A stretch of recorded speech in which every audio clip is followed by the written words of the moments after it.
From the years 1817 to 1821, a farmer by the name of John Bell and his family in northern Tennessee were plagued by a mysterious and violent spirit, which included hearing disembodied voices and unbelievable violence, and in the end, resulting in John Bell's death. It all started with hearing knocking, tapping, and scratching sounds all over the house, then moved on to blankets being pulled from beds, something chewing on the bedposts, kicking, scratching, a hair being pulled, even getting beaten. The youngest daughter, Betsy, was slapped, pinched, bruised, and stuck with pins. John began suffering from spells of swelling of the throat and often had the feeling of a stick being stuck sideways in his throat. Then came the twitching and jerking of the facial muscles. The spirit would blast him with curses and hideous threats, and during these spells, this would cause John to become weaker and weaker. John was determined to keep these events a secret, but did eventually confide in a friend, who decided to spend a few days there with his wife and experienced all the craziness firsthand. He then started an investigative committee. They all learned that this entity had a strange intelligence, and from that day forward, it was seldom silent. The spirit identified itself as the Witch of Kate Batts, a former neighbor who is said to have disliked John as he was excommunicated from his church. The official reason was a charge of usury over a slave sale.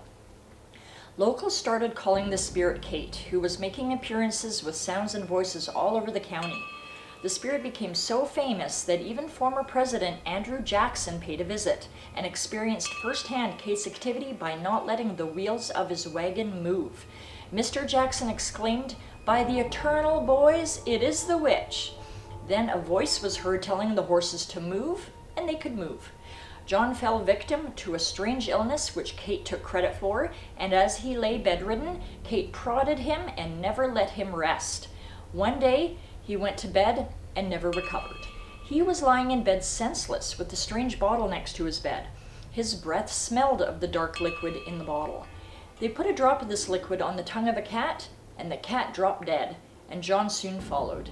He died on December 20th, 1820, and Kate screamed in triumph. She even made her presence known at his funeral by laughing, cursing, and singing. Even after John's death, Kate stuck around. Kate became very well known and drew large crowds of people. She seemed very intelligent, knowing the Bible, people's pasts, and the future. She could even be in two places at the same time, miles apart from each other. She started tormenting Betsy Bell, the youngest daughter. She tried to stop her from marrying a fellow by the name of Joshua Gardner, and never made it known why. Betsy broke off the engagement.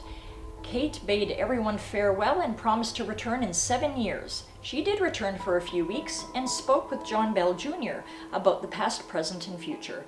She said her next return would be in 107 years. That would have been 1935, but some say she never left, and strange occurrences have never ceased.